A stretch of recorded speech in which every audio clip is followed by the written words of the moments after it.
Hello everyone. आज के video में हम बात करेंगे एफएमसीजी सेक्टर और इस सेक्टर के टॉप 5 कंपनीज़ की। So FMCG stands for fast moving consumer goods, also called as consumer package goods sometimes. So इसे एफएमसीजी कहा जाता है क्योंकि इसके जो गुड्स और प्रोडक्ट्स है that are sold quickly and are mostly priced at a relatively low cost. So इसके एग्जाम्पल्स है जैसे household goods like package foods, beverages, cosmetics, over the counter drugs, dry goods and other consumables. So FMCG ये ऐसा sector है जो India का 4th largest sector है with household and personal care. तो growing awareness, easier access and changing lifestyle, इन factors के वजह से पिछले कुछ सालों में एफएमसीजी की काफ़ी ग्रोथ हुई है। तो एफएमसीजी सेक्टर की ग्रोथ दोनों अर्बन और रूरल एरियाज़ में देखने को मिली है। सो अर्बन सेगमेंट से अराउंड 55% रेवेन्यू जनरेट होता है। अगर हम बात करें इन्वेस्टमेंट और डेवलपमेंट्स की, तो रिसेंटली गवर्नमेंट ने 100% फॉरेन डायरेक्ट इन्वेस्टमेंट को परमिशन दी है। सो इससे एम्प्लॉयमेंट और सप्लाई चेन दोनों को बूस्ट मिलेगा। जैसे जैसे इस इंडस्ट्री का मार्केट साइज़ इंक्रीज़ हो रहा है, इससे हम ये बता सकते हैं कि आने वाले डिकेड में इस इंडस्ट्री में काफ़ी ग्रोथ देखने को मिलेगी। अब हम बात करते हैं कि ये सेक्टर में कौन सी चीज़ें इंक्लूडेड है। सो फर्स्ट है हाउस होल्ड, जो 50% कंट्रीब्यूशन करती है एफएमसीजी सेक्टर में। तो इसमें fabric wash, house hold cleaners, ये सारे प्रोडक्ट्स आते हैं, इस टाइप के प्रोडक्ट्स आते हैं। Then next is personal care, इसमें oral care, hair care, skin care, cosmetics, perfumes, personal hygiene, ये सारी चीज़ें इंक्लूडेड है। Next is food and beverages.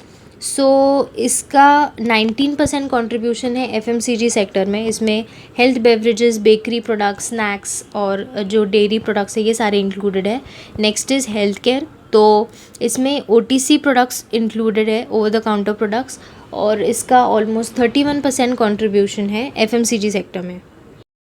अब हम सब जानते हैं कि India second most populated country है वर्ल्ड में। तो इसके वजह से हमारा एफएमसीजी सेक्टर वेल एस्टैब्लिश्ड होना ज़रूरी है।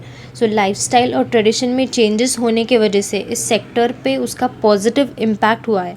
सो अर्बन एरियाज़ में इनकम लेवल्स बढ़ने के कारण लोग प्रीमियम प्रोडक्ट्स पे शिफ्ट हो रहे हैं। देन ग्रोथ का और एक मेन रीज़न ये है कि advance technology, then better internet connectivity और ई कॉमर्स की वजह से रिटेलिंग भी काफ़ी इजी हुई है। नेक्स्ट है demand for products famous in abroad. तो रिसेंटली ये देखा गया है कि जो इंस्टेंट प्रोडक्ट्स होते हैं जैसे कि ओट्स, तो इनकी डिमांड काफ़ी बढ़ गई है, which is also one of the growth driver. Then the last point is easy access. So FMCG के प्रोडक्ट्स को लेके एक्सेस रूरल और अर्बन एरियाज़ में काफ़ी ईजी और कन्वीनियंट हुआ है। तो रूरल एरियाज़ में भी काफ़ी ब्रांडेड प्रोडक्ट्स देखने को मिल रहे हैं। अब एफएमसीजी सेक्टर में ये टॉप 5 कंपनीज आती है। इसमें फर्स्ट है Hindustan Unilever, second is Nestle, third है Dabur India, fourth is Godrej consumer and fifth is Britannia. तो सबसे पहले हम डिस्कस करेंगे हिंदुस्तान यूनिलीवर कंपनी के बारे में, which is the 4th largest company in India by its market cap. So it is divided into home care, beauty and personal care, food and refreshment and other products. तो अगर हम इसका revenue देखते हैं तो ऑलमोस्ट 35% का revenue home care में से आता है। Next is beauty and personal care, जिसमें से 45% रेवेन्यू कंपनी जनरेट करती है। देन फूड एंड रिफ्रेशमेंट से 19% का रेवेन्यू जनरेट होता है एंड अदर्स में से 1% का रेवेन्यू जनरेट होता है।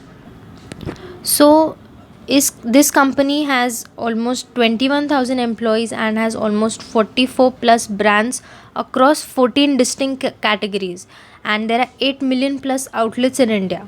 Now talking about the financials, so इसका net revenue अगर हम देखें तो it is 38,785 crores. Then the earnings before interest, depreciation and tax is 9,600 crores. And the EPS, which is earning per share, is 31.13. So last year इसका EPS 27.89 था. And the cash from operations is 9,500 plus crores. सो हम देख सकते हैं कि financially भी ये company काफ़ी स्टेबल है। Now let us move to the next company that is Nestle India. जैसे हम यहाँ पे देख सकते हैं कि नेस्ले का मार्केट कैप 2001 में 50 बिलियन था, जो अभी हम देख सकते हैं कि 1773 बिलियन है।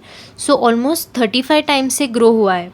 सो इनका टोटल शेयर होल्डर्स रिटर्न है 3.3% और एनुअल रिटर्न है 20.3%। अगर हम बात करें नेस्ले जो प्रोडक्ट्स बनाता है उसमें उसकी ग्रोथ कैसी है, सो मेनली नेस्ले के 4 कैटेगरीज़ है। तो फर्स्ट कैटेगरी में मिल्क प्रोडक्ट्स एंड न्यूट्रिशन, जिसका लास्ट ईयर का ग्रोथ रेट है 8.9%। Second is prepared dishes and cooking aids, which has a growth of 11.4%. Then the third is confectionery, मतलब sweets, and the growth is 7%. And fourth is powdered and liquid beverages, which has a growth of 9%. अगर हम बात करें revenue contribution की, तो सबसे बड़ा contribution आता है मिल्क प्रोडक्ट्स और न्यूट्रिशन से, जो है 45.8%। सेकेंड आता है कुकिंग डिशेस एंड एड्स, जिसका 30.1% कंट्रीब्यूशन है पूरे रेवेन्यू में। वहीं पे कन्फेक्शनरी का कंट्रीब्यूशन 13.6% का है, और सबसे लोएस्ट कंट्रीब्यूशन आता है पाउडर्ड एंड लिक्विड बेवरेजेस से, जो है 0.9%। अब हम इनके रेशियोज़ को देखते हैं। तो ऑपरेटिंग प्रॉफिट मार्जिन है 21.7%, इसका नेट प्रॉफिट मार्जिन है 15.7%, then the return on net worth is 105.8, so which is quite high.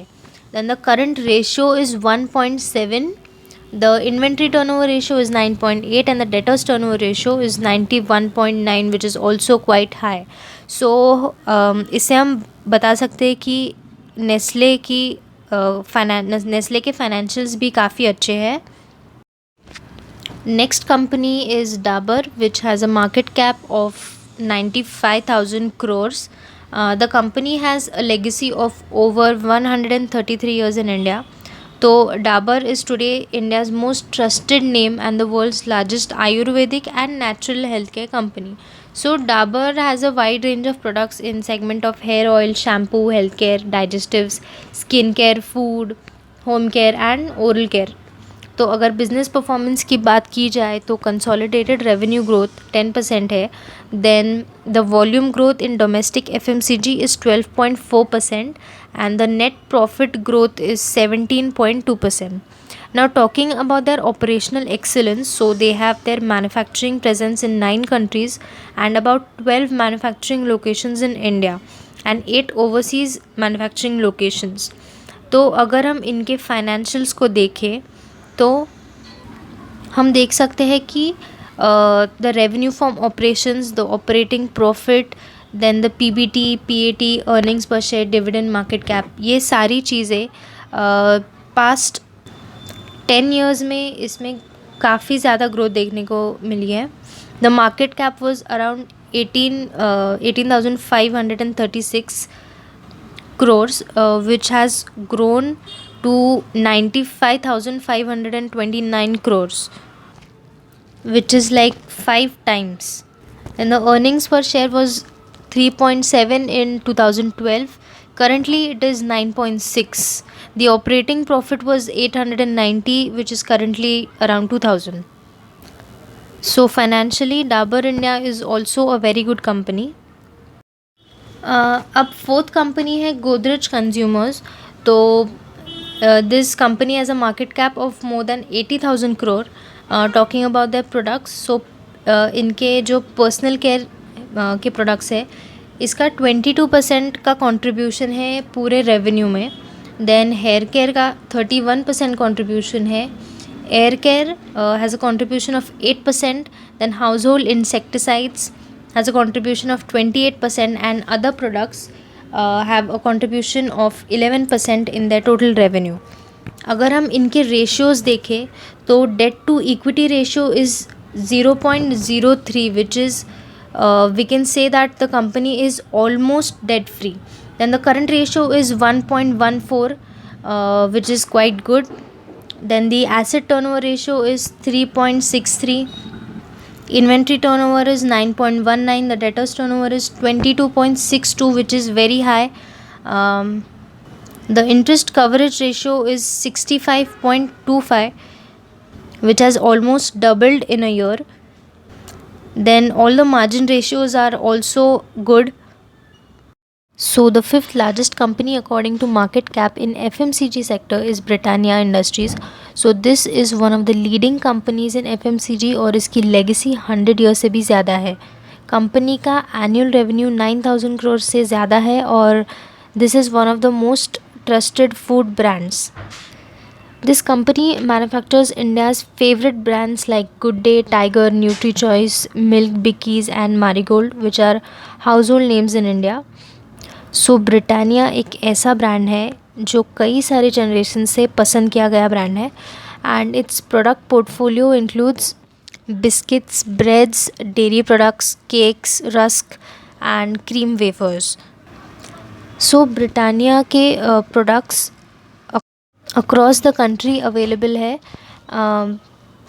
in close to 5 million retail outlets and it has a reach over 50% of Indian homes. तो हम यहाँ देख सकते हैं कि कंपनी के finances भी काफ़ी अच्छे हैं. जैसे कंपनी का रेवेन्यू फ्रॉम ऑपरेशन 12,378 crores है. Then the profit before taxes 2,000, approximately 2,000. The profit after tax is 1,700 and the interim dividend is 3,491, which is quite high. So that's it about this video. इस video में हमने FMCG sector in India को briefly देखा. Then FMCG का presently क्या performance है और हमने FMCG सेक्टर में मार्केट कैप के अकॉर्डिंग टॉप 5 कंपनी को भी देखा. I hope you liked today's video. If you did, do like, share and subscribe to our channel and also hit the bell icon to get more video updates. You can also follow us on Instagram to stay in touch. This is Sanjali from UA Capital. Your investment journey starts here.